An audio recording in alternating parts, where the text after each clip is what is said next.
சர்வ கிருபாநிதி என் பரம குயவரே உம் கரத்திலேதான்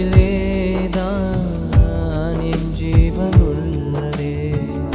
சர்வ கிருபாநிதி என் பரம குயவரே உம் கரத்திலேதான் என் ஜீவன் உள்ளது. எங்கள் தேவா உங்க யோசனை எல்லாம் மிகவும் பெரியதே. எங்கள் கற்பனைக்கு மிஞ்சினதாக உங்க செயல்கள் உள்ளதே.